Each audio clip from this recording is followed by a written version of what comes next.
bitches. I'm Cassidy, and I can make the bad guys good for a weekend. Before I get started today, I want to give a shout out to my girl Amanda.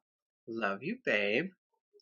For those of you who don't know Amanda, she's an incredible trans woman and a very talented artist and painter.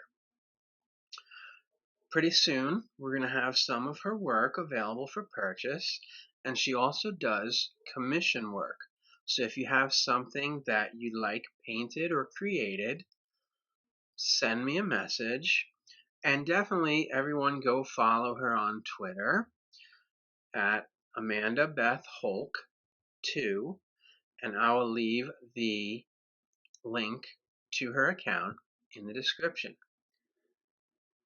Okay, so today's video is a topic about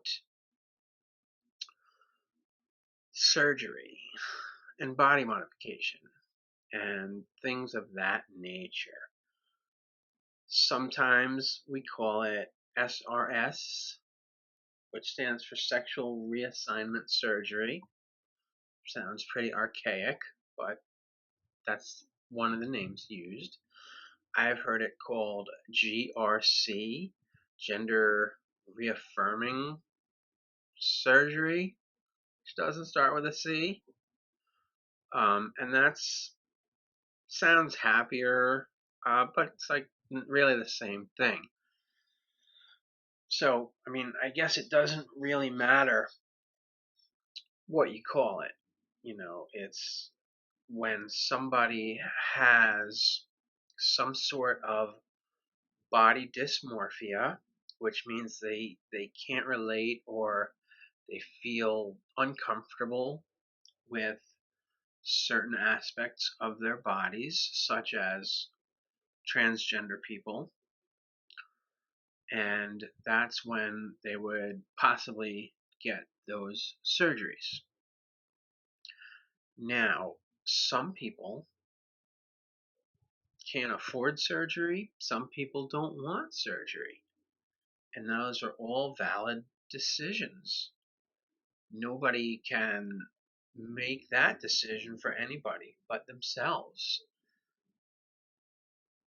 One of the things that I try to rally for about transgender acceptance is the acceptance of someone no matter what, whether they pass or they don't pass, which I've talked about that in a previous video. And again, that's not relevant. That doesn't make the person who they are. Whether they have surgery or whether they choose not to, they are who they are inside. Surgery, all it can do is change around what's outside. Plenty of people that are not transgender have liposuction and nose jobs and brow lifts and Botox, and they get that to, I guess, feel better about themselves, or because they desire a certain look to their bodies, to the outside, but it doesn't define them. It's not who they are. It's simply an aspect of the look that they are going for, some aspect of their outer presentation. So by the same token, we should not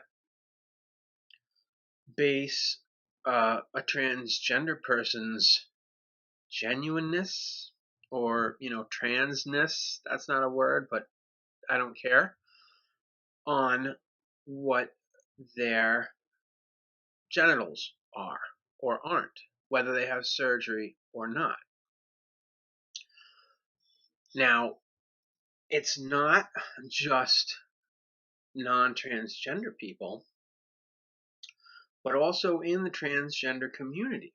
We also perpetuate this labeling system, because, and I saw this on a discussion the other day about pre-op and non-op, you know, and to me, we're just as bad as the people who we want to, validate us or, acknowledge us for who we are. Again, when we have to single out somebody for being pre-op or non-op or post-op, we are putting the emphasis on genitals, and that is not what it's about. There's a thing I like to post every now and again, and I say it's about hearts, not parts. And that's a cute, little thing to say, but that's the truth. We have to stay away from classifying people based on what's in their pants. That's nobody's business. Whoever you want to share that with, your partner or your doctor, and that's it. Nobody else needs to know. It's not anybody's business. And it certainly doesn't define you.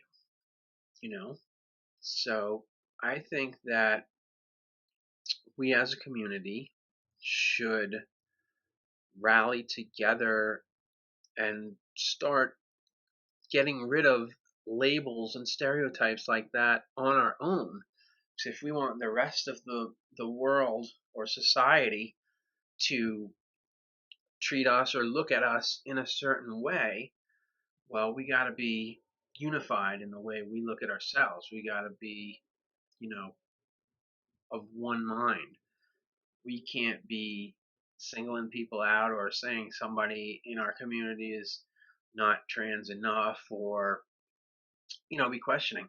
And that's a valid aspect of transgender as well. That's the Q in LGBTQIA plus is questioning. There's nothing wrong with that. That's normal. Nobody that is transgender or one way or another has ever gotten there without going through that questioning phase. Nobody's born 100% sure. I don't believe. So, if somebody's in that stage where they're questioning, they're not sure, they've got all these emotions and all these feelings, and, it's overwhelming to them. They don't necessarily know how to process it, and it's scary. So, we as a community have to embrace them so they know that no matter what, we're going to accept them, because honestly, it doesn't matter. Whatever's inside is what they are. And the outside is just, a costume or, I don't know. But like I said, I can make up this face, this gorgeous face. And I think it looks good. People say it looks good. Some people don't like it. Some people think it's too much. But this is the way I like to look. This is the way I want to present. But again, it doesn't define who I am. I go around, on days where I don't have anything to do, or when I go to work, 90% of the time I'm rushing in the morning and I don't even have time to put on makeup, and I sit and do it at lunchtime. And that's honestly only because I have school later. If I was just going home, I probably wouldn't even bother. I don't sit around the house wearing makeup and, walking around in high heels. Well, all right, sometimes I do.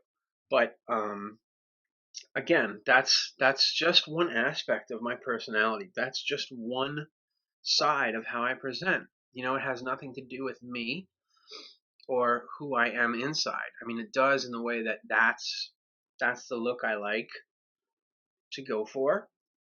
I think it looks good on me. I think I look fabulous. I'm a friggin' glamazon. But again, what's on my face, what's in my pants, nobody's business. Well, what's on my face is, I guess. But you know what I'm saying. We can't let silly things like having an operation or not define, who we are, or allow us to segregate certain members of our community. It's just what I think. I don't know. I'm probably wrong. No, I'm not. I'm always right.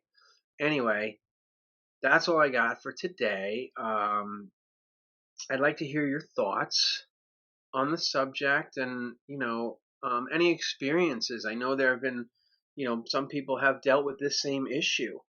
So, post it in the comments. Let's start a discussion. Let's come together as a community and let's talk about it. And, we can't truly understand what other people are going through if we never talk about it, if everybody keeps it all bottled up inside. So discussion is what leads to understanding and acceptance. So I encourage that, and I would love for everyone to leave comments. Of course, as always, please like and the video and subscribe to the channel. You can share the video to your social media. That would be extremely helpful. And that's it. Until next time, love you.